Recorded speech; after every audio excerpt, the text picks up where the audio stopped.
வெத்தலை இருக்கா இல்லையான்னு தெரியல. உட்காருங்க. முருகன் வெளியே போனாதான் வாங்கிட்டு வர சொல்லணும். ம். ஆ.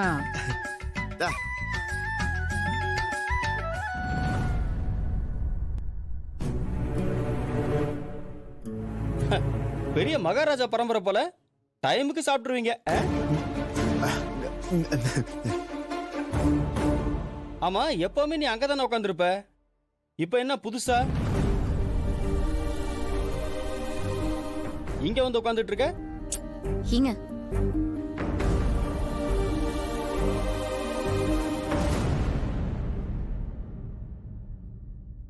ஏதாவது சொல்லிட்டா போதும், அப்படியே முகத்தை மாத்திடுவ.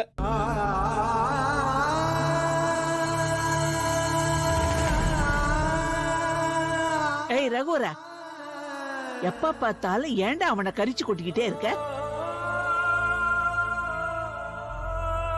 நிம்மதியா சாப்பிட கூட விட மாட்டியா நீ? கொஞ்சம் சும்மா இருக்கீங்களா? ஏதாவது சொல்லிக்கிட்டே இருப்பீங்க அவனுக்கு சப்போர்ட் பண்ணிட்டு. எல்லார்கிட்டயும் நல்ல பரிதாபத்தை சம்பாதிச்சு வச்சுக்கிட்டு நல்லவன்னு பேர் எடுத்து வச்சிருக்கல. இதை வச்சே காலத்தை ஓட்டிடுவடா நீ. சாப்பிடு, நல்லா சாப்பிடு.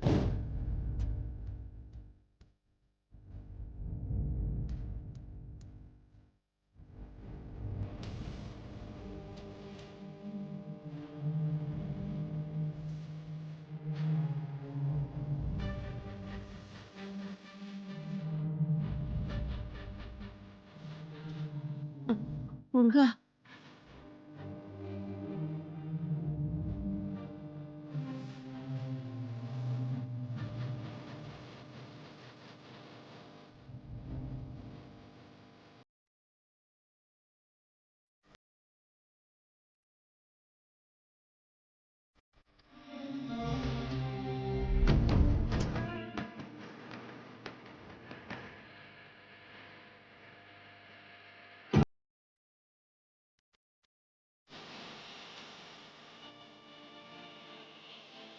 உட்காந்து சாப்பிடுடா. ஏய், போ. ப்ளீஸ் சாப்பிடு.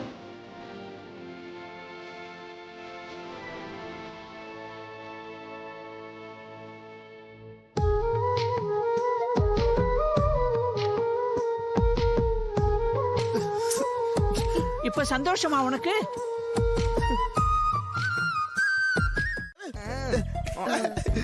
ரேவதி, இந்தாம்மா வாங்கிக்கோ.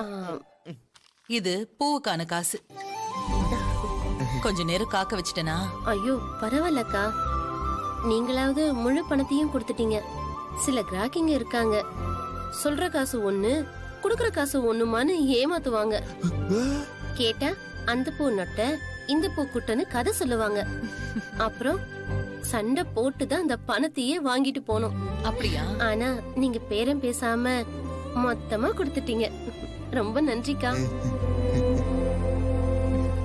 பேரம் பேசுறதுக்கு யார்கிட்ட பேசணும், எப்படி பேசணும்னு ஒரு முறை இருக்குமா? இப்போ பெரிய பெரிய கடைகள் எல்லாம் பில்லுல என்ன விலை போட்டிருக்குமோ அது அப்படியே நாம கொடுத்து பொருளை வாங்கிட்டு வருவோம். அங்கெல்லாம் 10 பைசா குறைச்சு நாம பேசவும் மாட்டோம், பேசினாலும் அவங்க குறைக்க மாட்டேன்னு சொல்லிடுவாங்க. ஆனா உன்ன மாதிரி பூ விக்கிறவங்க, கீரை விக்கிறவங்க கிட்ட பேரம் பேசி மிச்சம் பண்ணி சாதிச்சுட்டதா நாமளே நினைச்சுக்கிட்டு இருக்கோம். அது எனக்கு வராதுமா, அப்படி பண்ண கூடாது யாரும். சரியா சொன்னீங்கக்கா. உங்க மாதிரி மனசு எல்லாருக்கும் வந்துட்டா எங்களை மாதிரி ஆளுங்கெல்லாம் நல்லா இருப்போம். சரிக்கா, நான் போயிட்டு வரேன். சரி இரு, இவ்வளவு நேரம் இருந்துட்டல, இன்னும் கொஞ்ச நேரம் தான் சாப்பாடு ரெடி ஆயிட்டே இருக்கு. சாப்பிட்டுட்டு போலாம். ஐயோ இல்லக்கா. என்ன? அம்மா கடையில தனியா இருக்கு. இன்னைக்கு முகூர்த்த நாள் வேற, அது தனியா கஷ்டப்படும். நாங்க போறோம். சரி சரி. என்ன? நீ கொஞ்ச நேரம் இருப்பியா, சாப்பாடெல்லாம் பேக் பண்ணி உனக்கு தரேன்னு சொல்றான். ஐயோ வேண்டாம்க்கா. சொல்றேன்ல இரு, பேக் பண்ணி கொடுத்துடலாம்டா. ஐயோ வேண்டாம்.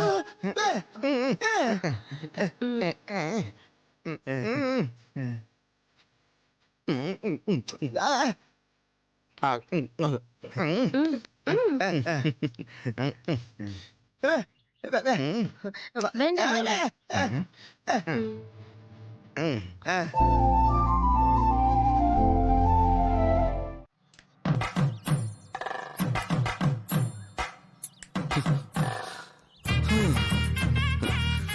இந்த வெற்றியை அடிக்க இந்த உலகத்துல எவனும் பிறக்கல. ஆனா துளசி சொன்னதை செஞ்சாகணும். அனுதாபத்தை வாங்கி ஆகணும்.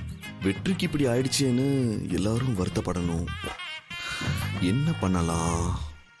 கடவுளே, ஏதாவது ஒரு ஐடியா கொடு.